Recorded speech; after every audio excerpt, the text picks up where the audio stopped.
Player कौन कौन से थे? यहाँ पे हमारा ब्रिटिश है, ब्रिटेन, यहाँ पे हमारा इंडिया है और यहाँ पे हमारा चाइना है। तो यहाँ से क्या होता था, एक्सपोर्ट होता था, ओपियम्स लाते थे, यानी कि ब्रिटेन क्या किया, सबसे पहले इंडिया के ऊपर कैप्चर कर लिया, ठीक है। उसके बाद ओपियम लाया और चाइना तक जाके वो एक्सपोर्ट किया, यानी कि यहाँ पे ट्रेडिंग सिस्टम देखने को मिल रहा है। क्या देखते हैं? टैगोर, बॉम्बे में दिनशॉ पेती, जमशेदजी टाटा, कैलकाटा में सेठ हुकुमचंद और famous industrialist GD Birla and company, Andrew Yule and co मतलब company, Jardine Skinner and company, ठीक है। These were the 3 biggest. Hello friends, welcome to my YouTube channel Srishti's SST classes. हम लोग पढ़ रहे थे हिस्ट्री के chapter the age of industrialisation. Previous video में हम लोगों ने कवर अप किया था about what is the condition of weavers, what are the impact that go on weavers. East India Company के आने से पहले, उनके पॉलिटिकल पावर गेन करने से पहले, ईस्ट इंडिया कंपनी के आने से पहले और उनके पॉलिटिकल पावर को गेन करने से पहले वीवर्स का क्या रोल था, उन पर क्या इम्पैक्ट पड़ता है, and after the development of east India company and it gained political power, उसके बाद वीवर्स के ऊपर क्या इम्पैक्ट पड़ता है और उनके कंडीशंस और सिचुएशंस कैसे थे। यहाँ तक हम लोगों ने कवर अप कर चुका था। होप सो यहाँ तक आप लोगों का क्लियर होगा। Okay, let's start today's session. आज के इस टॉपिक में हम लोग पढ़ने वाले हैं द अर्ली एंटरप्रेन्योर्स, यानी कि फैक्ट्रीज आए, उसमें अर्ली एंटरप्रेन्योरशिप किसका किसका था। So our today's topic is factories come up. सबसे पहला फैक्ट्री बॉम्बे में कॉटन मिल का सेटअप करवाया गया इन 1854, बट उसका प्रोडक्शन उसके सेटअप के 2 साल के बाद स्टार्ट हुआ, यानी कि 2 years later. Is it clear? Then after jute mill was produced in Bengal in 1855. These all are a short data और इससे MCQs में बहुत सारे क्वेश्चंस आते हैं। इवन कभी कभी 1 marks और 2 marks में भी क्वेश्चन आ जाते हैं in your boards. So the first cotton mill in Bombay was set up in 1854, but its production started 2 years later. Then after in 1855 in Bengal, jute mill was established or produced. Is it clear? Then North India में Elgin mill produce करवाया गया। North India के कानपुर में Elgin mill was produced in 1860s. And after the production of Elgin Mill, after a year production of Elgin Mill, first spinning and weaving mill was produced in Madras 1874. And जब 1860 में Elgin Mill produce हो जाता है कानपुर में, then after a year Madras में अहमदाबाद में first cotton मिल production होता है, सेटअप होता है उसका, ठीक है। उसके बाद मद्रास की कहानी है, ठीक है। यानी कि नॉर्थ इंडिया में एल्गिन मिल सेटअप होता है कब? 1860 में। कहाँ? कानपुर में।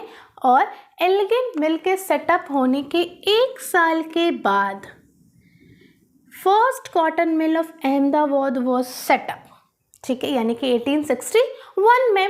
Is it clear? Then after in 1874, first spinning and weaving mill was set up in Madras. तो ये सारे जो डेटा है कि first cotton mill in Bombay 1854, jute mill in Bengal 1855, Elgin mill in Kanpur 1860, first spinning and weaving mill in Madras 1874, तो ये सारे छोटे छोटे डेटाज हैं जो आप लोगों को याद होना चाहिए, ठीक है। Now Who were the early entrepreneurs? अब फैक्ट्रीज क्या हुई? धीरे धीरे फैक्ट्रीज आना स्टार्ट हो गई, धीरे धीरे फैक्ट्रीज आना स्टार्ट हो गई। इसमें मेजर रोल किसका था? इसमें मेजर रोल 3 कंट्रीज का था। There were 3 players. वो 3 प्लेयर कौन कौन से थे? तो यहाँ पे हमारा ब्रिटिश है, ब्रिटेन, यहाँ पे हमारा इंडिया है और यहाँ पे हमारा चाइना है। तो यहाँ से क्या होता था? एक्सपोर्ट होता था, ओपियम्स लाते थे, यानी कि ब्रिटेन क्या किया, सबसे पहले इंडिया के ऊपर कैप्चर कर लिया, ठीक है। उसके बाद ओपियम लाया और चाइना तक जाके वो एक्सपोर्ट किया, यानी कि यहाँ पे ट्रेडिंग सिस्टम देखने को मिल रहा है। क्या देखने को मिल रहा है? Trading system. ये किस तरीके से ब्रिटेन, इंडिया और चाइना के बीच में ट्रेड हुआ करता था और धीरे धीरे फैक्ट्रीज आने स्टार्ट हो गई। अब फैक्ट्रीज आनी स्टार्ट हुई, बहुत सारा चीज़ होगा, बहुत सारा चेंजेस होगा सोसाइटी में, कंट्री में, ठीक है। तो उसमें द अर्ली एंटरप्रेन्योर्स, यानी कि businessman, who were the first businessman, तो इन सारे चीज़ों के बारे में अब हम लोग पढ़ने वाले हैं। नाउ ये जो एंटरप्रेन्योरशिप का हिस्ट्री है ये सबसे पहले कहाँ से लिया गया है? From the trade off China, यानी कि चाइना से जो ट्रेड स्टार्ट हुआ था, चाइना से इंग्लैंड तक ब्रिटिशर्स जो है वो टी ले जाते थे, ओपियम एक्सपोर्ट करवाते थे, ठीक है। तो ये सारा जो ट्रेड है कि अर्ली एंटरप्रेन्योर यानी कि एंटरप्रेन्योरशिप का सिस्टम ये कहाँ से डेवलप हुआ? तो किसी न किसी हर स्टोरी की अपनी एक पास्ट रहती है, ठीक है। तो उस पास्ट में क्या था एंटरप्रेन्योरशिप का कि उसका ट्रेड ऑफ चाइना से कनेक्शन था, यानी कि सबसे पहले ट्रेड ऑफ चाइना की वजह से वहाँ पे आया, ठीक है। उसके बाद ब्रिटेन जो क्या करता है, दे स्टार्टेड एक्सपोर्टिंग ओपियम, अभी मैंने बोला, and to exporting opium to China and took tea from China to England, ठीक है। उस वक्त वो चाइना के ऊपर डिपेंडेंट था, फिर इंडिया के ऊपर ट्रेड करने जाता है एज अ ट्रेडर्स, तो वहाँ पे देखता है वास्ट लैंड एंड रिसोर्सेज, फिर उसको कैप्चर करता है और फिर वहाँ पर भी अपना जाल बिछा देता है। चलिए, Many Indians become junior player by providing finances, procuring supplies, etc. It means कि अब इंडिया क्या कर रहा था? इंडिया जूनियर प्लेयर की तरह रोल प्ले कर रहा था, मतलब कि वो फाइनेंसेस प्रोड्यूस करवाता था, ब्रिटेन को, चाइना को फाइनेंसेस प्रोड्यूस करवाता था, सप्लाईज़ में हेल्प करता था, और जितने भी बैंकिंग सेक्टर्स के काम होते थे, इकोनॉमिक सेक्टर्स के काम होते थे, उन सारे चीज़ों में इंडिया जो है वो ब्रिटेन को एंड समटाइम्स चाइना को सपोर्ट करता था, हेल्प करता था। इसके वजह से क्या हो गया, इंडिया जो है वो अपने आप को डेवलप करना स्टार्ट किया इन द सेंस कि अब इंडियंस क्या देखें कि भाई मेरे पास इतना पावर है कि हम किसी को फाइनेंस सपोर्ट दे सकते हैं, ठीक है। तो फिर हम दूसरे के फैक्ट्री पर डिपेंडेंट क्यों रहेंगे, हम खुद की फैक्ट्री, खुद का डेवलपमेंट इंडिया में ही करेंगे, ठीक है। लेकिन ऐसा नहीं होता है, ब्रिटिशर्स आकर उन पर कैप्चर कर लेते हैं, उनको अपनी कॉलोनी बना लेते हैं, और उस वक्त इंडियंस बहुत सारे जूनियर प्लेयर कहला जाते हैं। Junior player in the sense कि ब्रिटेन का कैप्चर करना, ब्रिटेन्स कैप्चर। तो जूनियर प्लेयर क्यों? क्योंकि जब ब्रिटेन इसके ऊपर कैप्चर कर लेगा तो सीनियर प्लेयर तो ब्रिटेन हो गया, अब ब्रिटेन इंडिया की रैगिंग कर रहा है इन द ले लैंग्वेज, ठीक है। सो द अर्ली एंटरप्रेन्योर्स में स्टार्टिंग कहाँ से होता है? From the trade off China. उसके बाद ब्रिटेन, इंडिया और चाइना के बीच में जो ट्रेडिंग सिस्टम रहता है वो कैसे स्टार्ट होता है, फाइनेंस सपोर्ट कौन देता है, तो ये सारा चीज़ हम लोगों ने देखा in the intro part of the early entrepreneurship, ठीक है। And who were the early entrepreneurship, अब ये जो एंटरप्रेन्योरशिप्स थे वो कौन थे, कहाँ से आए थे, ठीक है। तो उन सब के बारे में अभी हम लोग पढ़ेंगे, तब तक आप लोग यहाँ तक नोट डाउन कर लीजिए। Now, who were the early entrepreneurs? तो हम लोग कुछ एंटरप्रेन्योर्स के बारे में पढ़ने वाले हैं। In Bengal, the Dwarkanath Tagore was the early entrepreneur and he become his fortune by the trade of China. वो चाइना से ट्रेड करके अपना फॉर्च्यून क्रिएट करते हैं, एंड 1830 से 1840 तक के बीच में वो 6 ज्वाइंट स्टॉक कंपनीज को सेटअप करते हैं। कहाँ सेटअप करते हैं? बंगाल में, ठीक है। तो in Bengal Dwarkanath Tagore was the first early entrepreneurs, ठीक है। Then after in Bombay Dinshaw Petit and Jamshed ji Tata. Tata आज से नहीं डेवलप्ड है, टाटा बहुत पहले से डेवलप्ड है, ठीक है। तो बॉम्बे में Dinshaw Petit and Jamshed ji Tata was the first early entrepreneur who built huge industrial empires in India, and the initial wealth from exports to China and raw cotton materials to England. और इनका जो wealth है वो कैसे सेटअप होता है, इनका जो इंडस्ट्रीज़ है वो सेटअप कैसे होता है?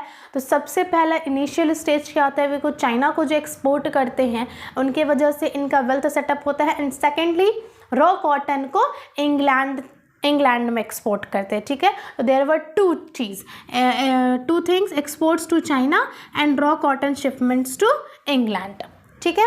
अब कैलकाटा की बात करते हैं, तो कैलकाटा में Seth Hukumchand was the first early entrepreneur and he was a Marwari businessman that set up first Indian jute mill in 1971 में। A Marwari businessman in Calcutta set up the first Indian jute mill. Who was the first early entrepreneurs in Calcutta? said Hukumchand. ठीक है.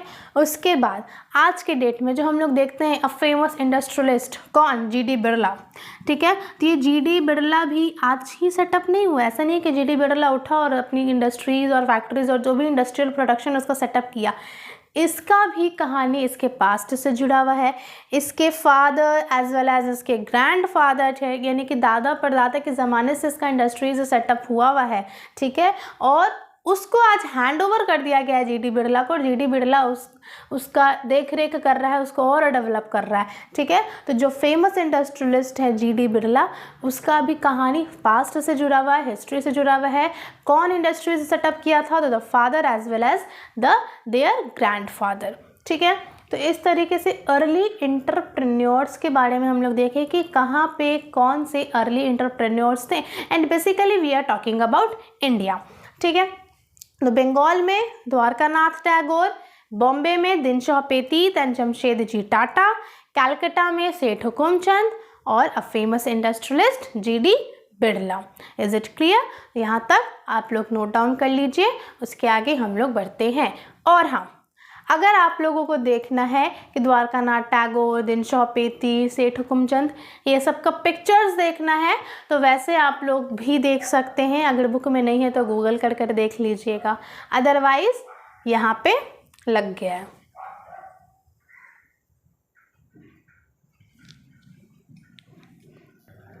देखिए, तो इस तरीके से सबसे पहले हैं द्वारकानाथ टैगोर, जो कहाँ के अर्ली एंटरप्रेन्योर थे? बंगाल के. सेकंड में है दिनशा पेतीत एंड उसके नीचे जमशेदजी टाटा, जो कहाँ के अर्ली एंटरप्रेन्योर थे? बॉम्बे के थे. उसके बाद कलकत्ता के सेठ हुकुमचंद और at last GD Birla, a famous industrialist. Now after the early entrepreneurs, we will discuss about the capitals that was accumulated through other trade networks. यानी कि कैपिटल्स जो वो एक चीज़ पर सीमित नहीं था, एक चीज़ से एक्यूमुलेट नहीं था. यानी कि जो हमारा कैपिटल था वो सिर्फ we are not only accumulated to China. China के अलावा भी बहुत सारे ट्रेडिंग नेटवर्क्स हुआ करते थे जिनके ऊपर हमारा जो कैपिटल है, हमारा जो इन्वेस्टमेंट है वो डिपेंड करता था. ठीक है. तो वो कौन कौन से थे? तो हम लोग ट्रेड विथ बर्मा से, मिडिल ईस्ट से एंड ईस्ट अफ्रीका से ट्रेड करके अपना नेटवर्क, अपना कैपिटल नेटवर्क सेटअप किए.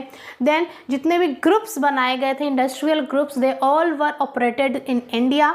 उसके बाद जितना भी इन्वेस्टमेंट था इंडस्ट्रीज़ को खोलने के लिए, इंडस्ट्रीज़ को सेटअप करने के लिए जितना भी इन्वेस्टमेंट लगाया गया था, जब वो सारे इन्वेस्टमेंट खुल जाते हैं यानी कि लोगों में बट जाते हैं, देन उसके बाद इंडस्ट्रीज़ सेटअप होते हैं. लेकिन इंडिया में ये सारा चीज़ चल रहा था, इंडिया के बारे में पढ़ रहे थे, but unfortunately India was become a colony of England. ठीक है. तो जो कॉलोनियल कंट्रोल था इंडियन ट्रेड के ऊपर वो बढ़ जाता है, जिसके वजह से ट्रेडर्स को बहुत ज़्यादा डिफ़िकल्टीज होती है क्योंकि वो अपने मन का नहीं कर पाते हैं. ठीक है. तो they barred from trading with Europe. ठीक है. Then after had to export mostly raw materials and food grains that were required to Britishers. और जितने भी रॉ कॉटन होते हैं, फूड रॉ मटेरियल्स होते हैं, फूड ग्रेन्स होते हैं, वो सारा एक्सपोर्ट होता था मोस्टली इंडिया से, जो जितने भी चीज़ रिक्वायर होते थे ब्रिटिशर्स के लिए. ठीक है. ये चीज़ क्या शो कर रहा है कि we are not only accumulated to to one trade, we are accumulated to many different trade networks in the world, basically in between Britain, China and India. ठीक है. अब वर्ल्ड वॉर 1 तक के सिचुएशन में, यानी कि हर चैप्टर में आप सुने होंगे कि वर्ल्ड वॉर 1 की कहानी ज़रूर आती है और कहीं कहीं पे वर्ल्ड वॉर 2 की भी. तो वर्ल्ड वॉर 1 और वर्ल्ड वॉर 2 में ऐसा क्या स्पेशलिटी है कि हर चैप्टर में उसको डाल दिया है कि हाँ इसमें क्या हुआ था, इसका सिचुएशन क्या हुआ था. स्पेशलिटी ये है कि जो वर्ल्ड वॉर 1 से वर्ल्ड वॉर 2 तक के टाइम पीरियड में हुआ था, मैक्सिमम चीज़, चाहे वो फैक्ट्रीज़ का सेटअप हो या कुछ भी हो, मैक्सिमम चीज़ उसी टाइम पीरियड के बीच में हुआ. तो कहीं ना कहीं अगर एक चीज़ हो रहा है तो उसका इफ़ेक्ट पड़ेगा ही दूसरी कंट्रीज़ में। एंड इनफैक्ट इंडिया को छोड़कर, इंडिया चाइना को छोड़कर ब्रिटेन यानी कि इंग्लैंड तो शामिल था ही, ठीक है। तो कहीं ना कहीं उसका इम्पैक्ट, उसका इफ़ेक्ट तो पड़ेगा ही। इसलिए यहाँ पर भी लिया गया है कि situation till world war one के पहले वर्ल्ड वॉर वन तक के सिचुएशन के बारे में बताया गया है कि दैट यूरोपियन मैनेजिंग एजेंसीज, देखिए बहुत सारे यूरोपियन मैनेजिंग एजेंसीज को खोला गया था जो क्या करते थे, they controlled a large section of the Indian industrialist, ठीक है। यानी कि इंडिया में आके वो बहुत बड़े पैमाने पर अपना ट्रेड स्टार्ट किए, अपना बिजनेस स्टार्ट किए।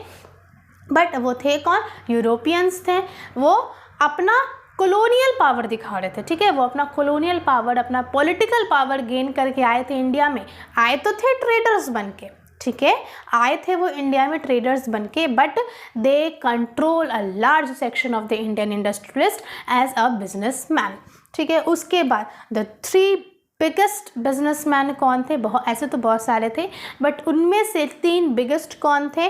कंपनीज कौन कौन सी थी?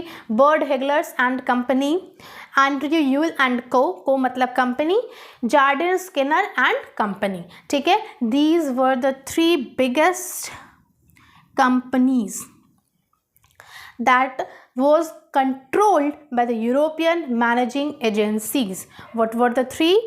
Bird, Heglers and Company, पे एंड छूट गया है, Andrew Yule and company and Jardine Skinner and company. तो these were all about the accumulation power, the early entrepreneurships, ठीक है। किस तरीके से अर्ली एंटरप्रेन्योर्स अपना दबदबा जो था वो सेटअप करते हैं, but at last colonial power का जो कंट्रोल है वो बढ़ जाता है इंडिया पे, जिसकी वजह से इंडियन ट्रेडर्स को डिफ़िकल्टीज़ होती है ट्रेड करने में, ठीक है। और इंडियन ट्रेडर्स किसी एक चीज़ पे एक्यूमुलेट नहीं था, और ये इनफैक्ट कहीं के भी ट्रेडर्स किसी एक चीज़ पे एक्यूमुलेट नहीं हुआ करते थे। ट्रेडिंग नेटवर्क्स बहुत सारे हुआ करते थे, इसलिए एक्यूमुलेशन भी हर नेटवर्क के साथ जुड़ा हुआ था, कनेक्टिविटी थी, कनेक्शन था, ठीक है। कंट्रीज़ के बीच में कनेक्शन हुआ करता था। और इंडिया क्या सोचता था कि इंडिया फाइनेंस, जब फाइनेंस वाला पार्ट पर आ रहे थे तो फाइनेंस कर सकता है, सप्लाईज कर सकता है, तो इंडिया बोला जब हम इतना काम कर सकते हैं तो फिर हम अदर नेशंस में जाके अपने इंडस्ट्रीज़ को क्यों सेटअप करें। And this was the reason why Indian setup their industries in India only, क्योंकि वो बोला कि हम अपने नेशन में इंडस्ट्रीज़ को सेटअप करेंगे, and that was the best decision. But harmful वो कब हो गया? जब ब्रिटेन उस पर आकर कैप्चर कर लिया, अपना कॉलोनियल, अपनी कॉलोनी बना लिया और अपना पॉलिटिकल पावर उसके ऊपर डोमिनेंस कर लिया, ठीक है। These were all about the early entrepreneurs and the accumulation with different trade networks. Is it clear? यहाँ तक आप लोग नोट डाउन कर लीजिए। नाउ फैक्ट्रीज सेटअप हो रही हैं, इंडस्ट्रीज सेटअप हो रही हैं, तो उसमें काम करने के लिए वर्कर्स भी चाहिए होंगे। तो वो वर्कर्स कहाँ से आते थे? From where did the workers come, ठीक है।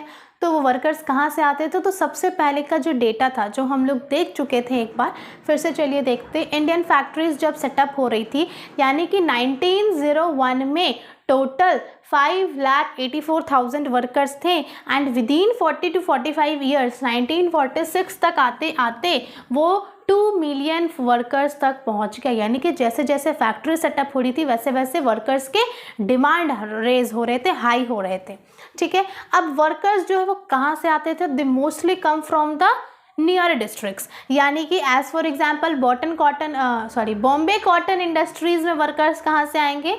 बॉम्बे कॉटन इंडस्ट्रीज़ में वर्कर्स कहाँ से आएंगे? द बॉम्बे के नियर डिस्ट्रिक्ट से, यानी कि रत्नागिरी डिस्ट्रिक्ट से। Is it clear? Then after जैसे जैसे न्यूज़ स्प्रेड होता है, न्यूज़ किस चीज़ का स्प्रेड होता है कि फैक्ट्रीज ज़्यादा बन रही है, वी नीड वर्कर्स, वर्कर्स का डिमांड ज़्यादा हो रहा है। उसके बाद सिर्फ लोकल डिस्ट्रिक्ट से वर्कर्स नहीं, उसके बाद वर्कर्स और जिनको भी काम नहीं मिलता था वो in search of their works, in search of their jobs बहुत लॉन्ग डिस्टेंस भी ट्रैवल करना स्टार्ट कर दिए। As for instance, they travel from UP to Bombay Cotton Mill Industries and to Calcutta also. Is it clear? तो यहाँ पे क्या देखने को मिलता है कि किस तरीके से there was a rapid demand, increased demand of workers by the setup of the industries and by the setup of the factories. ठीक है, अब उसके बाद जॉबर का क्या रोल रहता है? Who were the जॉबर?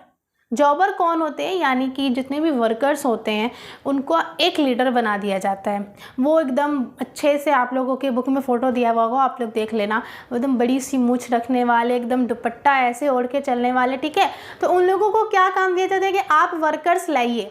तो वो लोग भी अपने एक अलग रुतबे में रहते हैं कि हम तो बहुत बड़े आदमी बन चुके हैं, ठीक है। और उसके बाद वो कंट्रोल करना स्टार्ट कर देते हैं छोटे मोटे जितने भी वर्कर्स रहते हैं उन पर। तो जॉबर्स का क्या काम था? जॉबर्स यानी कि इंडस्ट्रियलिस्ट जो एक लीडर को अपॉइंट करता था जो रिक्रूट करवाएगा, यानी कि जो वर्कर्स को लाएगा इंडस्ट्रीज़ में, उसको जॉबर बोलते हैं। अब उसका रोल प्ले क्या था? वो क्या रोल प्ले करता था? वो अपने विलेज से वर्कर्स लाता था कि हाँ चलो तुमको काम दिलवाते हैं, ठीक है, हम तो अब काम दिलवाने वाले हो गए। उसके बाद जॉबर जो है एट लास्ट मनी डिमांड करना स्टार्ट कर दिया in his favour. They demanded money in his favour. Money demand करना स्टार्ट कर दिया कि भाई हम इतना काम कर रहे हैं, आपको वर्कर्स दे रहे हैं, तो मुझे पैसा चाहिए। और उसके बाद लाइफ ऑफ वर्कर्स यानी कि जो छोटे मोटे वर्कर्स होते थे उनके लाइफ पर कंट्रोल पाना स्टार्ट कर लिया। कंट्रोल पाना इन द सेंस कि वो अपना बात मनवाना स्टार्ट कर लिया, और सीधे अगर आप बात नहीं मानिएगा, आपको नौकरी तो हम दिलवाए थे, आपकी नौकरी तो गई, ठीक है। तो इस तरीके से जॉबर भी अपना एक अलग रोल प्ले करता है, ठीक है। तो these were all about the factories come up. Factories come up, factories I society में, इंडस्ट्रीज सेटअप हुआ, कैसे कैसे सेटअप हुआ, अर्ली इंटरप्रेन्योर्स कौन कौन से थे, और फैक्ट्रीज़ में वर्कर्स चाहिए, ऑब्वियसली वर्कर्स चाहिए, तो वो सारे वर्कर्स कहाँ से आए, और there was seen a rapid increase in the demand of workers, there was a rise in the demanding of workers, ठीक है, क्योंकि इंडस्ट्रीज ज़्यादा सेटअप हो रही थी, फैक्ट्रीज ज़्यादा बन रहा था, तो जो वर्कर्स थे उनके डिमांड भी राइज हुए।